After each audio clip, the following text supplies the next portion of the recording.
Bismillahirrahmanirrahim. Assalamualaikum warahmatullahi wabarakatuh.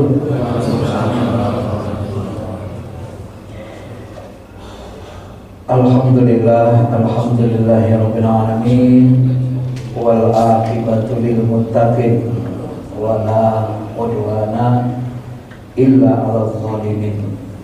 Asyhadu an la ilaha illallah wahdahu la syarika lah. Asyhadu anna sayyidina Muhammad Rasulullah. Allahumma shalli ala habibina syafi'ina wa maulana Muhammadin wa ala alihi wa sahbihi ajma'in. Bapak Ibu yang dirahmati Allah, mari sama-sama kita mensyukuri nikmat iman, nikmat Islam, nikmat kehidupan yang Allah berikan kepada kita. Sebab kalau kita tidak dihidupkan Allah pun, kita tidak bisa memasuki surga, tidak bisa menemukan kesempurnaan diri, karena tidak diproses di dunia dan tidak mendapat ujian, dan tidak bisa naik kelas, tak bisa jadi orang mulia.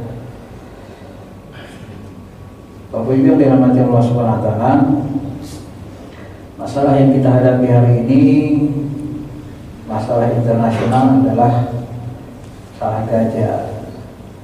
Kita semua sudah tahu ya, bahasa Nabi, malam yahtam nabi amril muslimin falaysa minna. Siapa yang tidak ada perhatian kepada urusan orang-orang beriman, maka sebenarnya dia itu bukan orang beriman, kata Nabi SAW. Dalam bahasa lain Nabi mengatakan juga, orang beriman itu seperti kamasalil jasad, satu tubuh. Idza stakala, kalau ada bagian tubuh kita yang luka, maka seluruh anggota tubuh kita ini akan ikut membantu. Misalnya kita demam, semuanya ikut merasa sakit. Atau kaki kita luka, jatuh, maka tangan kanan dia akan bersihkan, tangan kiri juga ikut bantu, semua ikut bantu supaya kaki kiri atau kaki kita yang luka ini bisa sembuh ya. Begitulah perumpamaan orang beriman itu. Nah, bagaimana kita mensikapinya? Saya tidak melihat materi ini dari sisi sejarah, karena sejarah ini ada ulama ahlinya masing-masing. Kalau Bapak Ibu mau menelusuri sejarahnya, mungkin yang paling bagus misalnya Ustaz Haikal Hasan, dia ahli sejarah kan? Bagaimana dia menceritakan sejarah terbentuknya Yahudi, bagaimana terbentuknya kerajaan negara Israel itu, dan seterusnya. Dan bagaimana pengkhianatan termasuk pembunuhan yang dilakukan oleh Yahudi. Memang sejak dulu mereka pecah Yahudi ini menjadi dua golongan. Golongan Yahudi ini termasuk masyarakat yang paling suka membunuh para nabi. Jadi banyak nabi yang dibunuh. Kalau kita buat logika sekarang, nabi-nabi aja dibunuh nenek moyang mereka, apalagi anak cucunya gitu, orang biasa.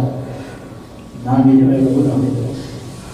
Nah, kalau kita lihat dari sisi itu, nah sebelum kita berpikir, tentu kita harus memahami doktrin dalam Islam. Maka doktrin yang pertama harus kita pahami supaya jangan salah bersikap adalah kita harus paham Islam itu sebenarnya apa. Islam itu kan berasal dari kata salama, salima, silmi, aslama, ini satu kata semua. Artinya selamat, sejahtera, damai, tunduk. Jadi bahasa agama kita itu dipilih Allah dengan kata-kata Islam, sebenarnya dalam rangka untuk menyelamatkan manusia di dunia maupun di akhirat, bisa hidup selamat, sejahtera, damai. Jadi hadirnya Islam itu untuk kedamaian. Ini disebutkan dalam banyak ayat Quran, misalnya kan, apa ghairu dinillahi yabghun wa lahu aslama, ya baginya lah tunduk berserah diri. Ini arti Islam. Jadi Islam itu bisa artinya berserah diri, bisa artinya ya, taslim menyerahkan diri atau saling bersih, suci. Ya. Bisa juga artinya sejahtera. Ya. Wa qala lahum khazanatuha salamun alaikum. Berkata penjaga surga, keselamatanlah bagi kalian, sejahtera. Jadi Islam itu datang dalam rangka untuk menciptakan kedamaian, kesejahteraan, ya. Bukan untuk membunuh orang misalnya. Kenapa terjadi pembunuhan, peperangan? Itu ada sebabnya. Ya. Maka Nabi SAW dalam hadis itu memberikan gambaran karakter orang Islam itu dengan bahasa yang lugas, simpel. Al-Muslim man salimal mu'minuna bil lisani wal yadi. Orang Islam itu ditandai dengan orang lain selamat dari kejahatan tangan dan lisannya. Jadi perbuatan kita itu tidak membuat orang celaka. Kata-kata kita, omongan kita, tulisan kita, tangan kita tidak menyebar hoax, fitnah, gak buat orang celaka. Ya, selalu berhati-hati. Ya. Jadi orang Islam karakternya. Jadi lugas sekali Nabi menyebutnya. Al-Islam, al-Muslim, orang Islam itu man salimal muslimuna bil lisani wa yadihi. Orang yang buat orang selamat dari kejahatan tangan.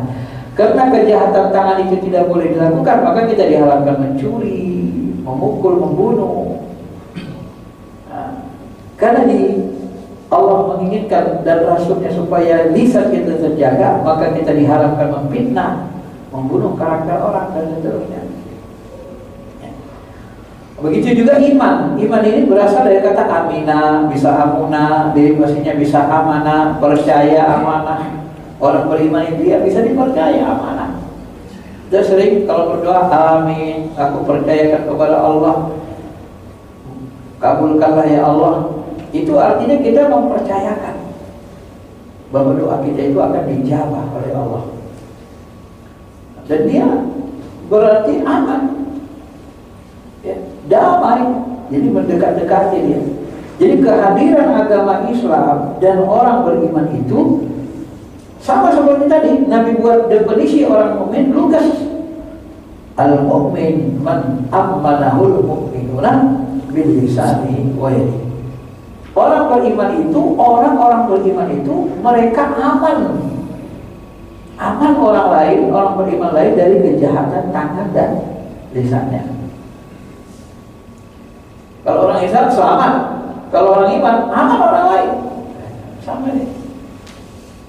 Ya.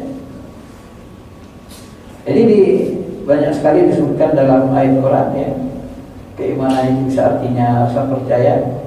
Walakin Allah habbaba ilaikumul iman. Allah jadikan hati kamu cinta kepada keimanan, percaya sama Allah.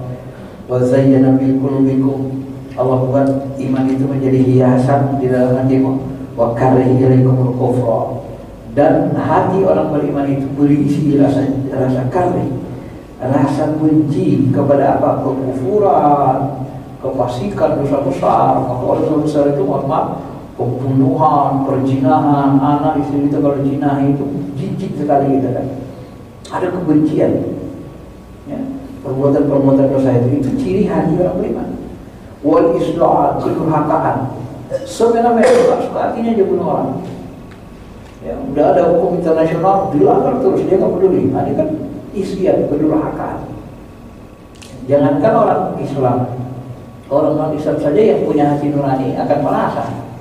Ya, bagaimana tidak baiknya membunuh anak-anak kecil, bagaimana tidak baiknya membunuh rumah sakit, membom menghancurkan rumah sakit, membom menghancurkan tempat ibadah masjid. Makanya Nabi melarang kita kan dalam perang, anak-anak tak boleh dibunuh, perempuan tak boleh dibunuh, orang tua tak boleh dibunuh.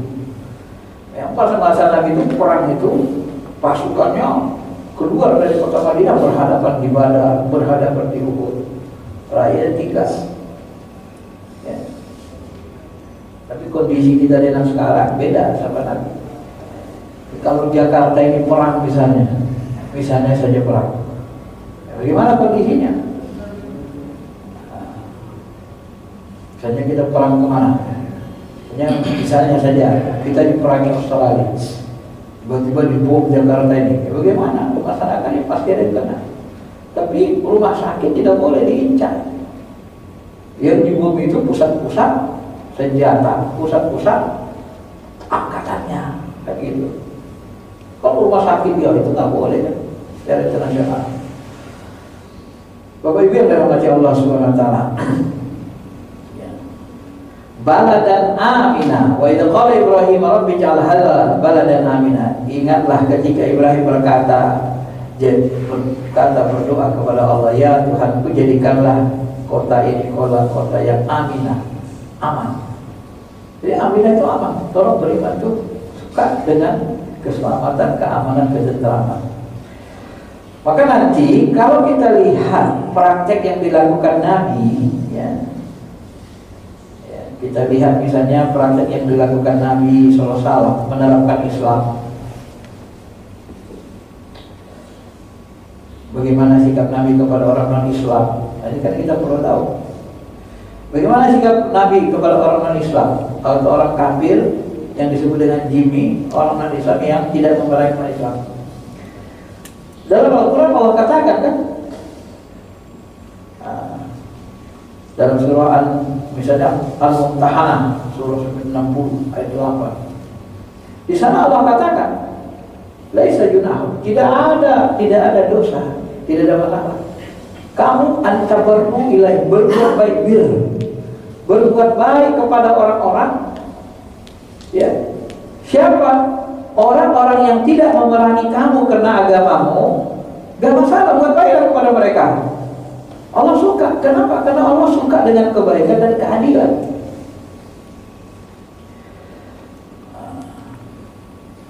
Ini prinsip Islam. Jadi Islam itu pada dasarnya dia tidak menghendaki perang. Dia menghendaki aman, damai. Maka adapun orang-orang non-Islam yang hidup damai dengan Islam itu tidak diperangi. Maka Nabi ketika menguasai Madinah itu dibuat piagam Madinah. Yahudi damai, semua jadi satu warga negara Madinah. Kalau Madinah diperangi, maka semua membela, baik Yahudi maupun Muslim membela negaranya. Dibuat Nabi prinsip seperti itu, ya.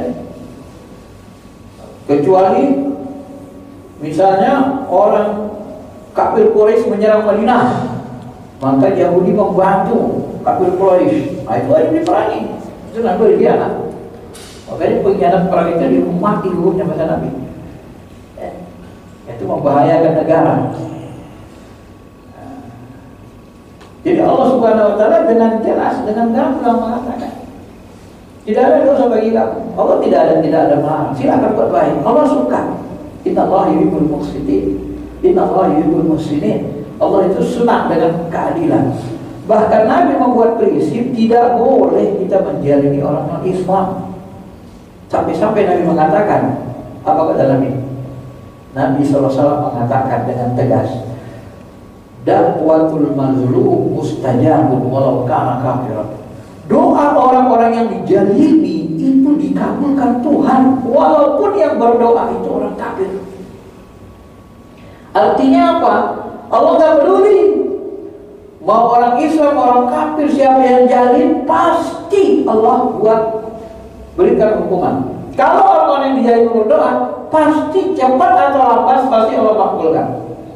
Maka kalau orang Islam berpuasa dia menjalin orang kafir, ya Allah hancurkanlah orang Islam itu. Islam itu saja akan dihancurkan. Makanya Nabi tidak mau menjalimi orang-orang non-Islam. Sehingga salah satu amalan Nabi itu setiap pagi memberi makan Yahudi yang buta. Di Yahudi buta dia kasih makan tiap pagi, Pak. Sampai-sampai waktu Nabi wafat, Abu Bakar tanya sama Aisyah, menurutmu apa lagi amalan Rasulullah yang belum kuamalkan? Ada satu lagi ya? Apa itu? Coba lihat orang Yahudi sana. Itu orang Yahudi buta itu tiap pagi masih dikasih makan sama Rasulullah SAW. Kasih makan, disuapi. Besok pagi Abu Bakar yang nyuapi. Padahal Yahudi ini setiap dikasih makan disuapi Rasul, kerjanya caci maki Rasul. Dia buta, nggak melihat informasi, nggak lihat kenyataan. hanya dengar-dengar hoax tadi. Oh, Muhammad itu kurang ajar, Muhammad itu begini, dikasih makan Abu Bakar disuapi. Nyanyi Nabi Muhammad juga, kaget Abu Bakar. Akhirnya nyuapnya agak dikasarin dikit. Boleh. Ini orang nggak tahu nyuntuk udah dikasih makan, mencaci maki lagi kan gitu kan. Akhirnya sahabat Yahudi merasa aneh. Pemuda, kok kamu kasar kali katanya. Dengar suaranya, dengar pelayanannya beda, lihat pelayannya, warna pelayannya beda. Kenapa? Kenapa rupanya? Kamu bukan orang yang biasa memberi aku makan. Ketahuan. Yang biasa memberi aku menyuapi aku tidak begini orangnya, nggak sekasar ini. Emang kenapa? Iya, biasanya menyuapin aku itu lemah lembut, tidak kasar begini. Kamu siapa sebenarnya? Ditanya kan, siapa kamu sebenarnya? Kamu dia makan kecuali kasih tahu. Kata Bakar, aku adalah sahabat orang yang meninggal yang setiap pagi ngasih makan kamu. Siapa namamu? Aku adalah Abu Bakar. Yang biasa memberi makanmu adalah Muhammad Rasulullah yang setiap hari kau caci maki. Langsung menjerit Yahudinya, nangis. Jadi langsung masuk Islam. Jadi Yahudi yang lemah tidak memerangi umat Islam. Islam ini udah tua. Itulah Islam. Itu yang dicontohkan lagi. Kalau Umar, dia contohkan lagi sikap adil terhadap orang Yahudi. Masa Umar berkuasa, Amr bin As jadi gubernur Mesir. Kata Amr bin As, Yahudi ini masjid kami kecil, sholat Jumat sudah tidak umuman, masyarakat masih makin ramai. Tanahmu mau diambil masjid, mau dibeli, nggak bisa. Saya sudah lama tinggal sini, sudah betah. Oh, nggak bisa.